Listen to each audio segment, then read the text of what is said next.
Scilab वापरून file handling वरील spoken ट्युटोरियलमध्ये आपले स्वागत.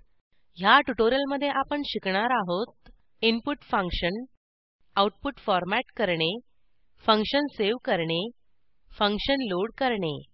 प्रात्यक्षिकेसाठी मी प्रतिष्ठापित सायलॅब व्हर्जन 533 सह उबुंटू लिनक्स 1204 ऑपरेटिंग सिस्टम वापरत आहे. तुम्हाला सायलॅबचे प्राथमिक ज्ञान असावे.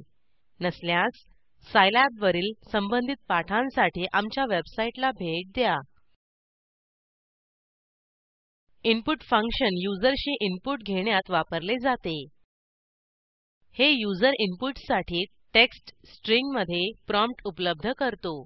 हे कीबोर्डमधून इनपुटसाठी वाट पाहत आहे. जर प्रॉम्प्टवर कॅरेज रिटर्नच्या शिवाय काही प्रविष्ट केले नसेल तर इनपुट फंक्शन एक रिक्त मॅट्रिक्स रिटर्न करतो. इनपुट फंक्शन दोन प्रकारे लिहिले जाऊ शकते. पहिला x is equal to input ब्रॅकेट्समध्ये मेसेज टू डिस्प्ले. दुसरा x is equal to input ब्रॅकेट्समध्ये message to display comma strings. दुसऱ्या उदाहरणात दुसरा आर्ग्युमेंट स्ट्रिंग आहे. त्यामुळे आऊटपुट एक कॅरेक्टर स्ट्रिंग आहे जे कीबोर्ड वापरून प्रविष्ट केलेले एक्सप्रेशन आहे. सायलॅब कन्सोल विंडोवर जाऊन टाईप करा x is equal to input ब्रॅकेटमध्ये डबल कोट्समध्ये enter your age, double quotes बंद करा, ब्रॅकेट बंद करा आणि एंटर दाबा. 25 टाईप करून एंटर दाबा. आता टाईप करा y is equal to input ब्रॅकेटमध्ये डबल कोट्समध्ये enter your age, double quotes बंद करा, कॉमा पुन्हा डबल कोट्समध्ये लिहा स्ट्रिंग, ब्रॅकेट बंद करा आणि एंटर दाबा. 25 टाईप करून एंटर दाबा. आपण पाहतो की दोन्ही प्रकरणांमध्ये इनपुट जो आपण कीबोर्डवरून प्रविष्ट केला तो नंबर 25 होता. आता व्हेरिएबल x आणि y चे प्रकार तपासूया. आता सीएलसी कमांड वापरून कन्सोल क्लिअर करूया. आपण येथे दुसऱ्या उदाहरणामध्ये दिलेल्या आर्ग्युमेंट स्ट्रिंगचे वापर आणि महत्त्व प्रमाणित करण्यासाठी हे करत आहोत. व्हेरिएबलचे प्रकार तपासण्यासाठी टाईप करू टाइप ऑफ ब्रॅकेट्समध्ये x आणि एंटर दाबा. त्याचप्रमाणे टाइप ऑफ y आणि एंटर दाबा.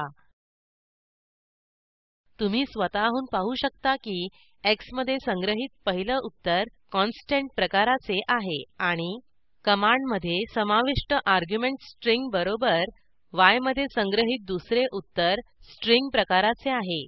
आता आपण पाहू की कन्सोलवर प्रदर्शित आऊटपुटला कसे फॉरमॅट करणे.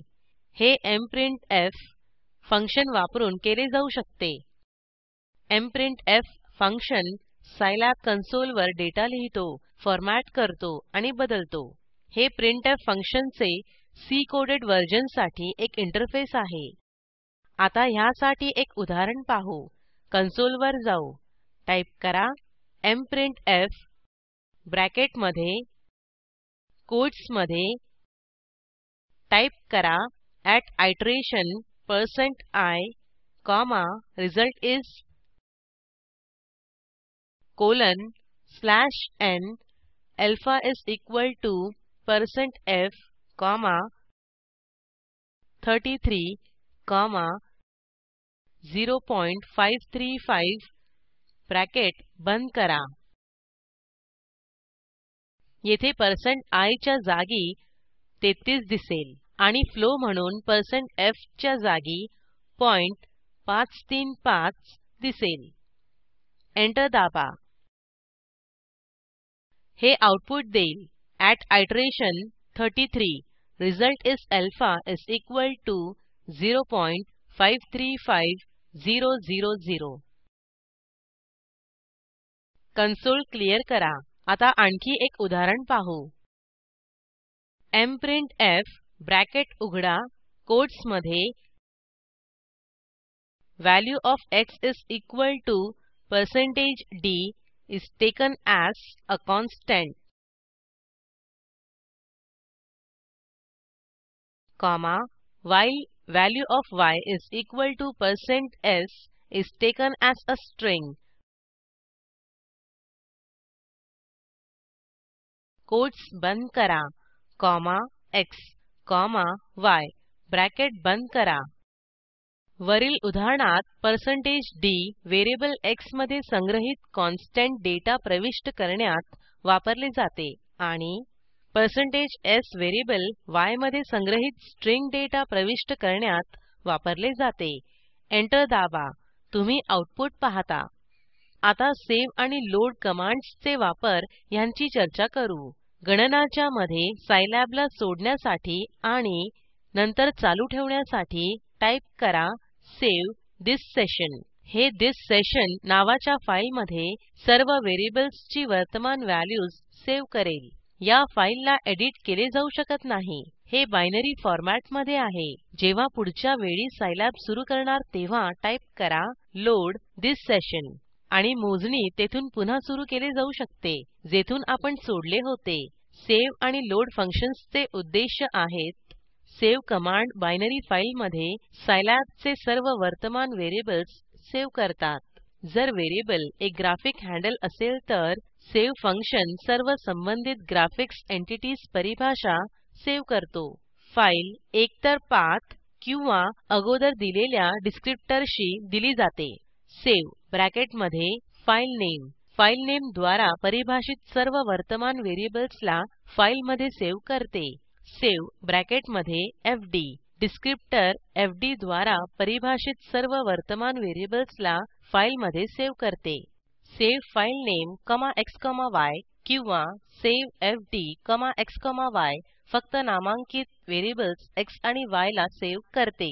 आता सेव्ह आणि लोड कमांड्सच्या वापराला स्पष्ट करण्यासाठी एक उदाहरण पाहू. कन्सोलवर परत जाऊ. आता दोन मॅट्रायसेस जसे a आणि b ला परिभाषित करू. a is equal to I of 2,2 आणि एंटर दाबा. टाईप करा b is equal to ones of a आणि एंटर दाबा. clc कमांड वापरून कन्सोल क्लियर करा. आता टाईप करा save space matrix dash a dash b किंवा ह्याला खालील प्रकारे देखील लिहिले जाऊ शकते. सेव्ह ब्रॅकेट्समध्ये कोट्समध्ये matrix dash a dash b dot dat quotes बंद करा, comma a comma b bracket बंद करा आणि एंटर दाबा. या वर्तमान कार्यरत डिरेक्टरीमध्ये binary file matrix dash a dash b dot dat मध्ये व्हेरिएबलच्या व्हॅल्यूजला सेव्ह करतो. आपण या बायनरी फाईलचे अस्तित्व तपासण्यासाठी या वर्तमान कार्यरत डिरेक्टरीला ब्राउज करू शकतो. तुम्ही हे इथे पाहू शकता. मी फाईल ब्राउझर बंद करते. आता फाईल परत व्हेरिएबल्स मध्ये लोड करूया. ह्याआधी आपण व्हेरिएबल्स a आणि b क्लिअर करूया. टाईप करा clear a space b. Enter दाबा. आता पुन्हा तपासूया की हे व्हेरिएबल्स खरोखर क्लिअर झाले आहेत की नाही. a, b. आता लोड कमांड वापरून बायनरी फाईल्स मधून ह्या व्हेरिएबल्स a आणि b मधील व्हॅल्यूजना पुन्हा लोड करूया. टाईप करा लोड ब्रॅकेटमध्ये कोटमध्ये matrix dash a dash b dot dat quotes बंद करा, कॉमा कोट्समध्ये a कॉमा कोट्समध्ये b ब्रॅकेट बंद करा आणि एंटर दाबा. आता व्हेरिएबल्स a आणि b मधील व्हॅल्यूजना तपासूया. कन्सोल क्लियर करा. टाईप करा a and b. तुम्ही पाहू शकता की व्हेरिएबल्समध्ये व्हॅल्यूज पुन्हा लोड केले जातात. ह्या ट्युटोरियलमध्ये आपण शिकलो इनपुट कमांड वापरून इनपुट फंक्शन, mprintf कमांड वापरून आउटपुट फॉरमॅट करणे, सेव्ह फंक्शन, लोड फंक्शन. प्रकल्पाची माहिती दिलेल्या लिंकवर उपलब्ध आहे, ज्यामध्ये तुम्हाला प्रोजेक्टचा सारांश मिळेल. जर तुमच्याकडे चांगली बँडविड्थ नसेल तर आपण व्हिडिओ डाउनलोड करूनही पाहू शकता. Spoken tutorial project team spoken ट्युटोरियलच्या सहाय्याने कार्यशाळा चालविते. परीक्षा उत्तीर्ण होणाऱ्या विद्यार्थ्यांना प्रमाणपत्रही दिले जाते. अधिक माहितीसाठी कृपया contact@spoken-tutorial.org वर लिहा. स्पोकन ट्युटोरियल प्रोजेक्ट हे टॉक टू टीचर या प्रोजेक्टचा भाग आहे. यासाठी अर्थसहाय्य national mission on education through ICT MHRD government of India यांच्याकडून मिळालेले आहे. यासंबंधी माहिती पुढील साईटवर उपलब्ध आहे. मी रंजना भांबळे आपला निरोप घेते. सहभागासाठी धन्यवाद.